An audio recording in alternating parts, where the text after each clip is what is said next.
Béni sois-tu, Éternel, notre Dieu, roi de l'univers, qui nous a donné la parole de vérité et qui a semé en nous la vie éternelle. Béni sois-tu, Éternel, toi qui donnes les Écritures. Alors aujourd'hui est un Shabbat très spécial car selon le calendrier biblique, il s'agit du 14 de Nissan. Ce jour marque la rédemption de la nation d'Israël et sa libération de l'esclavage. En ce même jour, il y a environ 3500 ans, les Israélites ont été délivrés de l'esclavage et cet acte de délivrance est devenu un type de salut pour tout le monde, de toutes les nations. C'est en ce jour que le Seigneur a demandé aux Israélites de prendre un agneau qu'ils gardaient chez eux à la maison pendant 4 jours, de le sacrifier. Et comme nous le lisons dans Exode 12, prenez du sang et mettez-en sur les 2 poteaux de la porte et sur le linteau des maisons. Quand je verrai le sang, je passerai au-dessus et aucune plaie ne vous atteindra. C'est devenu un symbole de salut, car l'agneau lui-même représente le Messie, donc duquel il a écrit que quiconque croit en lui ne sera pas jugé et ne périra pas, mais qu'il aura la vie éternelle. Jean 3, 16, 18. C'est le message annuel pour chacun d'entre nous pendant cette période des fêtes du Seigneur. C'est ainsi que commencent les fêtes de l'année, car ce mois-ci est l'année biblique. Selon Bible, le commencement de cette année commence avec Yeshua. La question que nous posons au début de cette nouvelle année est donc la suivante: avons-nous reçu l'agneau de Dieu ou l'avons-nous ramené chez nous? Sommes-nous protégés par elle?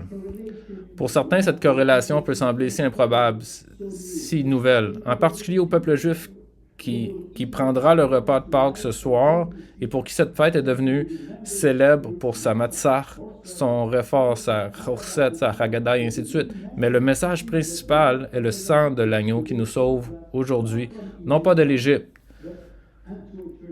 mais pour l'éternité. Le message s'est perdu dans la religion et pourtant, la Pâque n'a pas été donnée dans le vide. La fête elle-même fait partie d'une série de 7 fêtes qui, ensemble, nous donnent un portrait de la vie et des œuvres du Messie. Prenons une vue d'ensemble des 7 fêtes et concentrons-nous sur les 3 premières qui parlent de la préparation de la mort et de la résurrection exclusive du Messie. Comme vous pouvez le voir à l'écran, il s'agit des 7 fêtes de l'Éternel, car c'est ainsi qu'elles sont appelées dans les Écritures. Les fêtes de l'Éternel, il les a conçues pour que nous puissions, tout au long de l'année, garder le souvenir du don qu'il nous a fait. 7 est le chiffre de la perfection spirituelle et de la complétude. Et cette série de 7 nous montre à quel point nous sommes en sécurité en Dieu. Les 4 premières fêtes évoquent la première venue du Messie. La Pâque, les pains sans levain, les premiers fruits, suivis de la fête de la Pentecôte ou Shavuot. Ils suivent tous une chronologie stricte pour la première venue. Tout commence par la mort du Messie, qui correspond aux 2 agneaux sacrifiés au temple sur le 14 de Nissan. En ce jour de 14 de Nissan, Yeshua a été crucifié à 9 heures du matin, à l'ouverture du temple où l'on sacrifiait le premier agneau. Il est mort à 15 heures, au moment où l'on sacrifiait le 2e agneau, accomplissant ainsi non seulement la Pâque, mais aussi tous les sacrifices au temple. Ce sacrifice a été suivi de nombreux signes que nous verrons à la fin de cette étude. Alors, la Pâque, la première fête, a été accomplie en Yeshua. Cette fête dure 1 jour, mais la 2e fête, celle des pains sans levain, montre le sacrifice parfait du Messie, puisqu'elle dure 7 jours. Tout au long de sa vie sur terre, et en particulier pendant les 4 jours qui ont suivi l'entrée triomphale, période pendant laquelle Dieu avait demandé aux Israélites de garder un agneau, de le garder pendant 4 jours à la maison pour s'assurer qu'il était apte au sacrifice. De même, Yeshua a été testé et jugé, apte à mourir pour nos péchés, accomplissant ainsi la fête des pains sans levain. Le levain est un type de péché. Yeshua n'avait pas de péché. C'est pour ça qu'il pouvait mourir pour nous. La 3e fête est la fête des premiers fruits ou des prémices ou Yom Habikurim, 3 jours plus tard. Lorsqu'il est ressuscité d'entre les morts, il a été la première et la seule personne à ressusciter d'entre les morts et de ne plus jamais mourir après. Ensuite, 50 jours après la Pâque, lors de la fête de Shavuot ou Pentecôte, la congrégation de Dieu, l'Église, est née, au même moment comme nous le lisons dans Acte 2. Nous voyons ensuite les 4 mois qui séparent les 2 séries de fêtes avant que Yeshua ne revienne. C'est à ce même intervalle de 4 mois qu'il est allé lui-même en Samarie, un territoire païen en Israël, et qu'il a dit aux disciples, dans Jean 4, 35, il dit, « Ne dites-vous pas, il y a encore 4 mois, et puis viendra la moisson? Voici, je vous le dis, levez les yeux et regardez les champs. Ils sont blancs pour la moisson. » C'est pour nous qu'il est écrit. C'est là que nous nous trouvons actuellement dans le calendrier du Seigneur. Nous sommes dans la période entre les 2 venues du Messie, un temps de moisson et de proclamation de la parole de Dieu. Ainsi, les 4 premières fêtes ont été accomplies par le Messie et l'intervalle entre les fêtes est comblé par la naissance de l'Assemblée de Dieu qui est née lors de la fête de la Pentecôte, encore une fois en Acte 2, et qui s'efforce aujourd'hui de proclamer sa parole. Ce qui suit, ce sont les 3 dernières fêtes de l'Éternel qui suivent une chronologie des événements de la seconde venue de Yeshua. Tout d'abord, la fête des trompettes, lorsque le chauffard rappelle les croyants à la maison par ce que la Bible appelle la première résurrection qui commence par l'enlèvement des croyants encore en vie. En même temps, la trompette ou le chauffard avertit les autres de la venue du jour du Seigneur, symbolisé par la 6e fête, Yom Kippour. C'est là que les prophéties du livre de l'Apocalypse et celles dont ont parlé la plupart des prophètes des Saintes Écritures sont déversées sur la terre. Ensuite vient le Shabbat de la planète Terre, le millénium ou les temps messianiques, lors de la fête de Sukkot ou des tabernacles. C'est le moment, nous dit le prophète Zacharie, où toutes les nations du monde se rassembleront à Jérusalem pour cette fête, pour venir et adorer le Seigneur tous ensemble. Nous sommes donc à mi-parcours du calendrier, mais lorsque la 2e série commencera, elle ne durera que 7 ans. Par rapport relativement à Daniel 9. Nous pouvons voir la générosité de Dieu, son désir profond de sauver tout le monde. De la Pâque à l'enlèvement, il accorde quelque chose comme 3500 ans pour avertir et inviter tout le monde à venir au salut. Mais il n'accorde que 7 ans pour le jugement. Comme il est écrit à plusieurs reprises dans la Torah, le Seigneur est lent à la colère et abondant en bonté. Il pardonne l'iniquité et la transgression, mais il n'innocente pas les coupables. Ce que cela nous dit, c'est que c'est maintenant le temps et même le moment de votre salut, si vous ne l'avez pas encore, si vous n'avez pas reçu le Seigneur. Dieu est aimant et généreux, mais son offre est limitée dans le temps. C'est ce que soulignent en particulier les 3 premières fêtes de l'Éternel. Examinons-les plus en détail. Mes prières est que tous ceux qui n'ont pas encore donné leur vœu à Yeshua le fassent aujourd'hui.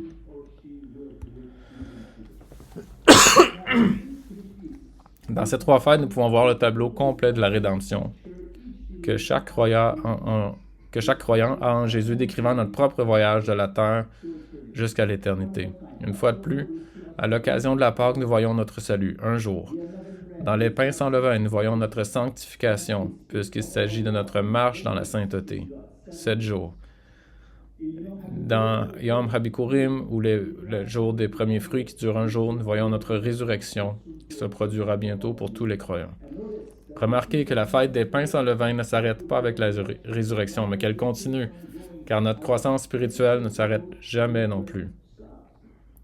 Nous apprendrons et grandirons toujours dans la connaissance du Seigneur, même pendant l'éternité. Maintenant, regardons le récit de cette fête dans Lévitique 23. Vous pouvez ouvrir votre Bible à ce chapitre très spécial ou suivre à l'écran. Voyez comment le chapitre commence. solennellement dans le verset 1 et 2 de Lévitique 23. Le Seigneur parla de nouveau à Moïse et dit, « Parle aux fils d'Israël et dis-leur, les temps fixés par le Seigneur que vous publierez comme de saintes convocations, voici les temps que j'ai fixés. » Alors, les premiers mots de Dieu dans le Lévitique 23 sont « Moradi cholim », c'est-à-dire les temps fixés par le Seigneur. En hébreu, le terme « temps fixé » est un mot « moed », qui vient du mot « yarad », signifiant désigner un temps et un espace pour se rencontrer. Ce sont des moments de rendez-vous entre l'homme et Dieu. Mais en fait, pendant Pâques, tout Israël, tous les Juifs d'Israël devaient venir au temple.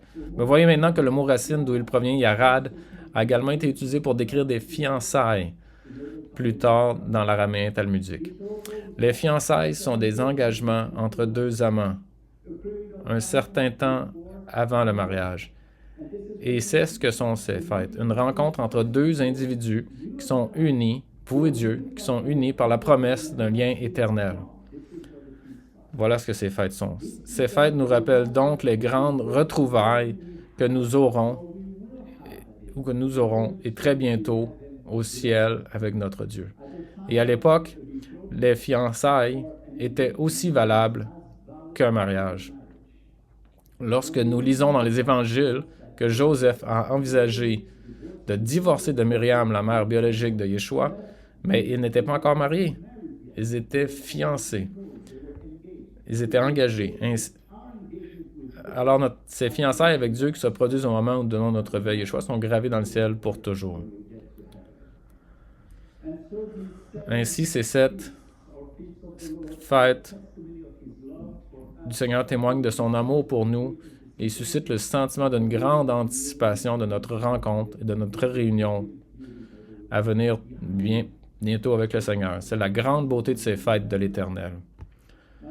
Voyons maintenant plus en détail la première fête, la Pâque, et son message tel qu'il est donné par l'Éternel dans la Torah. Le sujet principal de la Pâque est le moyen de salut, c'est-à-dire l'agneau lui-même, comme nous l'avons mentionné précédemment. La mise à mort de l'agneau et le sang sur la porte, ce n'est vraiment pas une belle pensée, mais le péché non plus n'est pas une belle pensée non plus pour Dieu, et c'est ce que cette fête représente. Malheureusement, le peuple juif d'aujourd'hui mentionne à peine le sang, voire pas du tout. Je ne me souviens pas en avoir entendu parler avant de devenir croyant. Lorsque les païens et les juifs peuvent trouver offensant de le mentionner, mais c'est nous qui avons créé cette offense par nos péchés. Et la Pâque est le moyen pour Dieu de nous réveiller, de nous sortir de cet état dans lequel se trouvent tous les hommes. Et voyez comment l'Éternel insiste sur l'importance de l'agneau lui-même dans Exode 12. Parce que c'est là qu'on voit la Pâque. Au verset 3, l'agneau est mentionné 2 fois. Les Israélites devaient prendre cet animal dans leur maison pendant 4 jours avant le 14 de Nissan. Au verset 4, l'agneau est à nouveau mentionné 2 fois. Là, il a été dit aux Israélites que si l'agneau était trop grand pour une famille, ils pouvaient le partager entre 2 familles. Au verset 5, l'agneau est à nouveau mentionné. Ici, les Israélites ont été informés que l'agneau devait être sans tache. Voilà pourquoi il restait 4 jours. Au verset 6, il est fait référence à ce même agneau. Il est rappelé aux Israélites qu'ils doivent le garder jusqu'au 14 de Nissan. Et ensuite, l'agneau devait être tué. C'est au verset 7 qu'il leur a été dit de répandre son sang autour des portes comme une protection de la mort.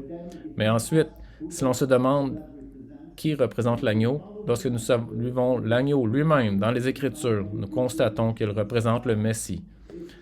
C'est là clairement, entre autres dans Ésaïe 53, où il est appelé agneau. Et dans le livre, jusqu'au dernier livre, l'Apocalypse, où Yeshua est appelé à l'agneau 29 fois. La Pâque représente donc la mort du Messie pour nous. La fête suivante, les pains sans levain. celle qui parle de sainteté. Plusieurs considèrent que la Pâque et les pains sans levain sont la même fête, mais ils sont différents.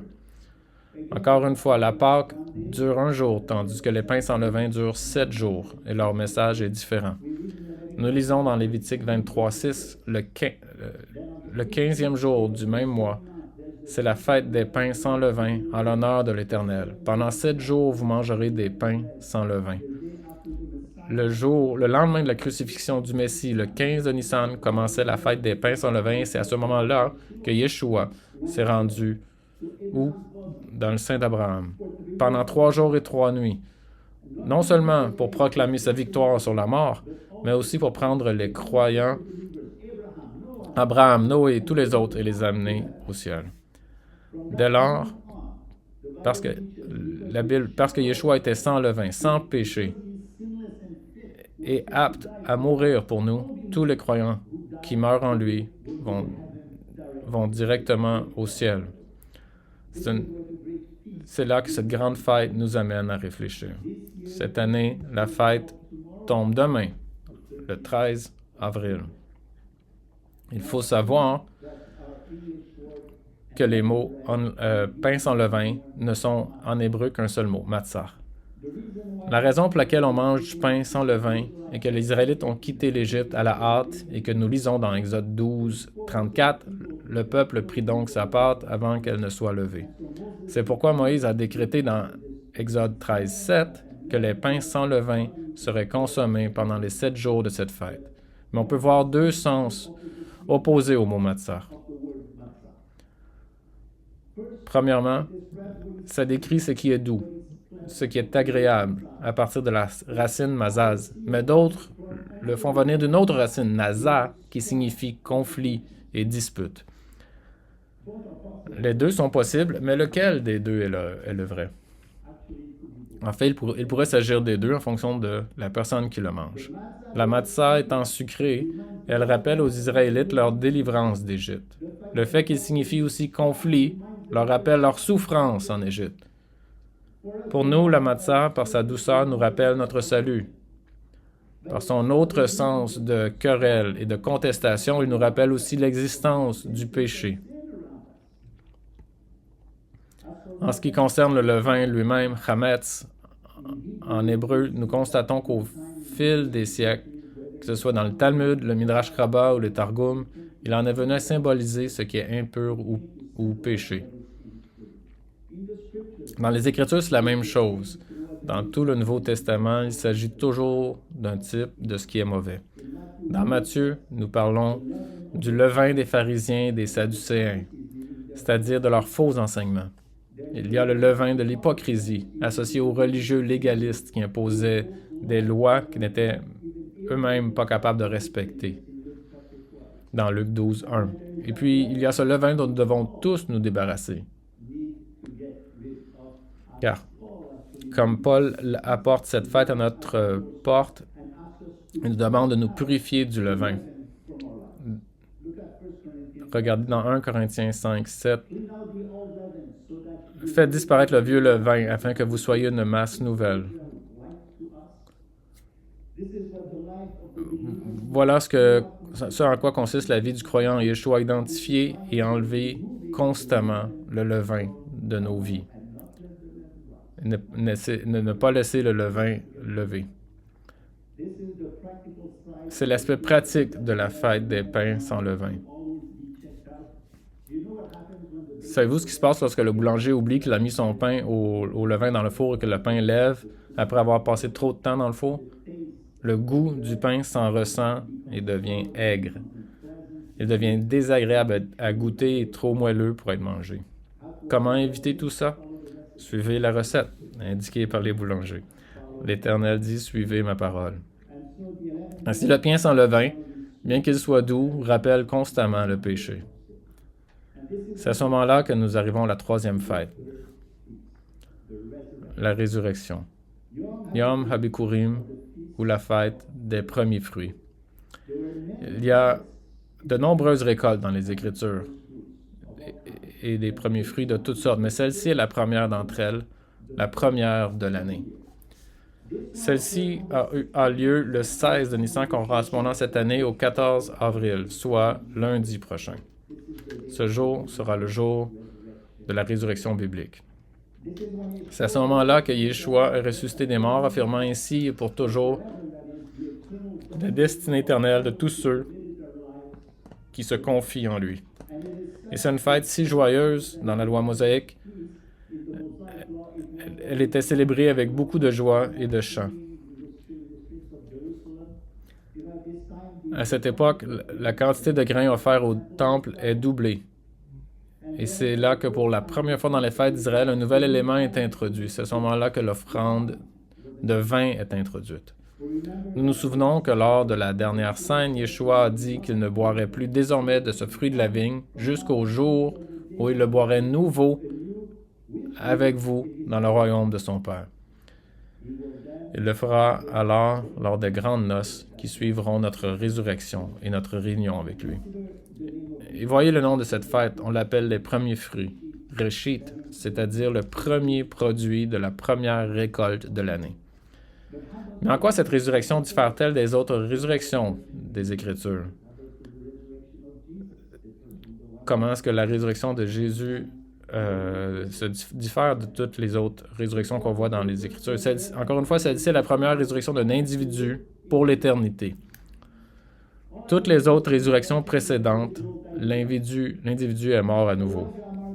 Élie a marqué la première résurrection biblique avec Zarephath, le fils de la veuve. Mais son fils devait plus tard mourir à nouveau. C'était de même pour Lazare. Il est ressuscité, il a dû mourir à nouveau. Mais lorsque Yeshua a ressuscité, il a été le premier à se lever pour ne plus jamais mourir, et ceux qui suivront, les seconds fruits, c'est nous, les croyants. Nous le suivrons pour l'éternité.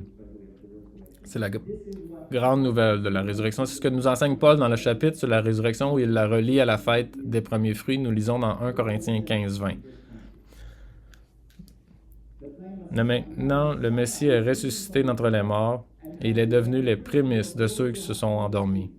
Mais chacun dans son ordre, le Messie, les prémices, puis ceux qui suivent seront le Messie à son avènement.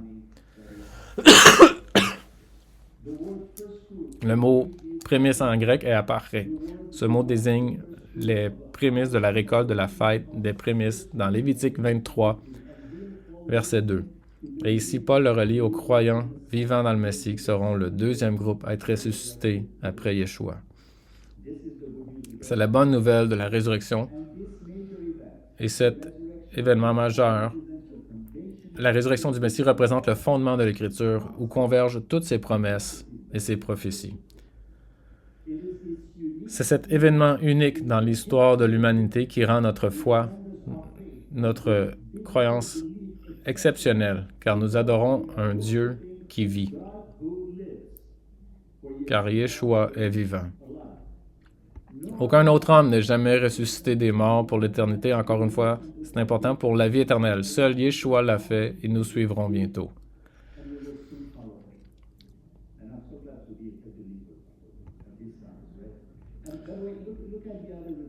Et si vous regardez n'importe quelle autre religion, vous trouverez certainement la tombe de ses dirigeants quelque part dans le monde.